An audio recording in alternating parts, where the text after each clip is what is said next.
this is Nicole Miseraco, and this is the information for 8th grade science for distance choice, September 30th, as well as October 1st and 2nd. If you were in class on September 30th, the things we would cover would be questions and announcements. We'd go over yesterday's work. Today's work includes a review of the scientific method. We would preview Thursday and Friday, and then your individual practice is assignment number 5. Yesterday, you were to look at the list of scientists, make a selection, and do a little background information on a famous scientist to share in the discussion. The sheet that you should have completed, or the PDF you should have completed, looked a little something like this. Today, we'll be completing pages 49 through 52 on the scientific method. We're gearing up to do a controlled experiment next week. So we should be able to plan to conduct an experiment where we're testing a hypothesis about a relationship between variables. Things we definitely should be able to do is identify a manipulated variable, a responding variable, list some materials, and write a very simple procedure. Here's some reminders of some key vocabulary, and this is included in your digital notebook. Here we will go to breakout rooms and complete identifying variables. There are 6 questions that you should try to look at. Can you identify the manipulated variable, the responding variable? What things should remain constant or controlled? And could you write a hypothesis as an if-then statement? Please pause this video at this time to complete these 6 questions. You should have paused the video. Let's see how you did. The distance from an eye chart is what we're changing or manipulating in the experiment. And the responding variable is the number of letters you could recognize. Things that should remain the same chart and room conditions. And your hypothesis might sound something like, if the distance is decreased, then the number of letters recognized will increase. The manipulated variable for number 2 is the amount of light. The responding variable is the growth of a plant.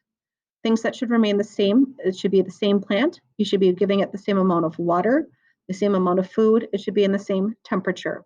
Your hypothesis could read, if light increases, then the height of a plant will also increase. For number 3, the question is asking, what is the manipulated variable is the amount of oxygen, and the oyster population is the responding variable. That's something we would be collecting our data on.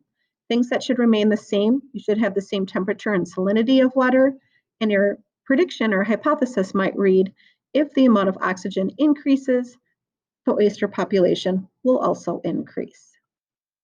Question 4, we're varying or changing the amount of fertilizer. That's our manipulated variable. Our responding variable is the number of earthworms. Things that could stay the same crops, temperature, water, hypothesis. If the amount of fertilizer increases, the number of earthworms will actually decrease. 5, length of string is the manipulated. Number of pendulum swings is responding. Constant, same string, same manner of release. Hypothesis, if the distance is decreased, the number of swings will increase.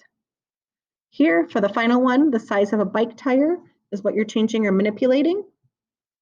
The responding variable is the distance it will travel. Things that should remain the same are the same chain and bike, and your hypothesis might read, if the tire diameter increases, then the distance traveled will also increase. Tomorrow, you'll be doing some activities, again, really making sure you understand the scientific method. We've got a little video to watch of Mythbusters. I think it's about 4 minutes. List the steps of the scientific method you saw in the video. Here, we're looking at different scenarios. See if you can identify the independent, dependent variables as well as the constants, reading them in the scenarios. What is a definition for the independent or manipulated variable? What is a definition for a constant? And what is a definition for a dependent or responding variable? Writing a hypothesis, we have given you a scenario. What's the question investigated? What are you changing or manipulating? What's responding? Can you write it as an if-then statement? And why? What does the research say? Here's what we would do with data. So we've got a hypothesis, and here Miguel has collected some data. Here I've given you a word bank. See if you can figure out what you're supposed to do. And then a conclusion. On Friday, you will go to a park website and share by taking a screenshot and why you chose the park you did. Thanks for watching. Please comment and email me with any questions or concerns.